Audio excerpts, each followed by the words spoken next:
Softer than forecast winds are giving firefighters in California some reprieve while the fight begins over federal disaster relief.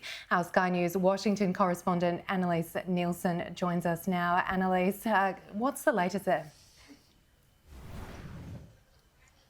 Well, look, this is an ongoing issue with the fire fronts. There are concerns that the winds could pick up overnight, and that is exactly why they're very much warning people that they need to be ready to move at a moment's notice, that there is the potential for this to be once again catastrophic. But for the wind predictions as they were supposed to be today, it has come in softer than expected. There were predictions that the winds could get as high as 110 kilometres an hour, and you can see where we are in Pacific Palisades. That's certainly not the case.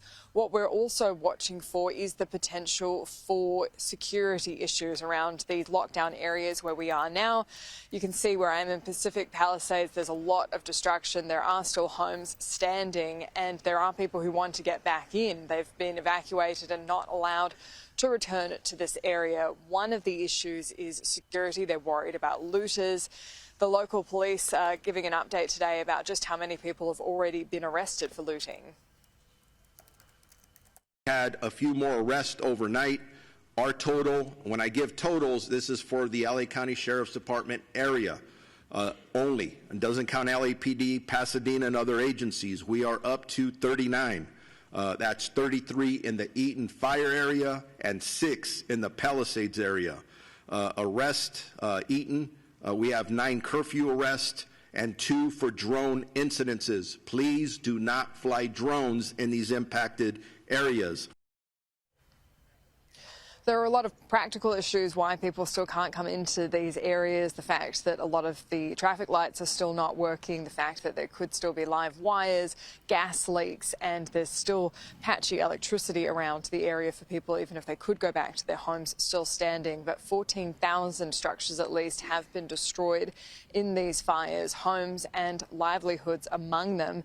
The question of aid is a live one for people who want to know how to rebuild their lives. There's FEMA desks around the city where people can go get their information around how they can get emergency funding. But for that federal funding coming through, there is already disagreement in Washington, D.C. Speaker Mike Johnson has said he wants to see some conditions on emergency funding going to California. He's saying that there's been mismanagement at local levels and they don't want to be subsidizing those levels of government. They want the money to go to the people who need it. Democrats have hit back in Congress saying we shouldn't be politicizing this aid money. If you want to start this, wait until we have a natural disaster in a red state. And this was Mike Johnson's response earlier today. You've heard the word conditions on aid. We're not projecting in advance what this will be. First of all, you have to understand the fires are still raging, and no one knows what the ultimate cost will be. It takes some time to make estimates and all of that, and that deliberative process will go forward. And the way it works, as you know, is the administration will submit a request, a disaster supplemental request to Congress. That goes through the Office of Management and Budget. This is a long, deliberative process that we've gone through many times. So it's premature right now for anybody to say what that number will be or what the scope of that supplemental legislation would entail.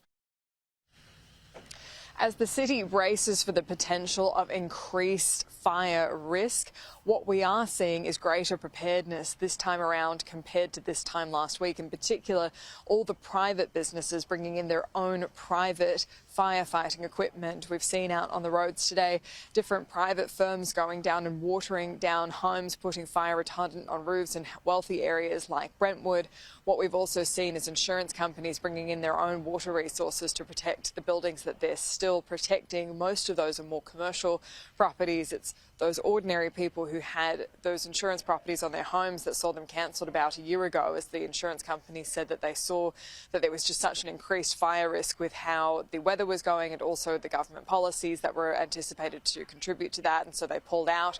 That is why this is going to be a particularly hard time for so many ordinary people to get back on their feet after these fires. Certainly a long road ahead. Annelise, thank you for the update there.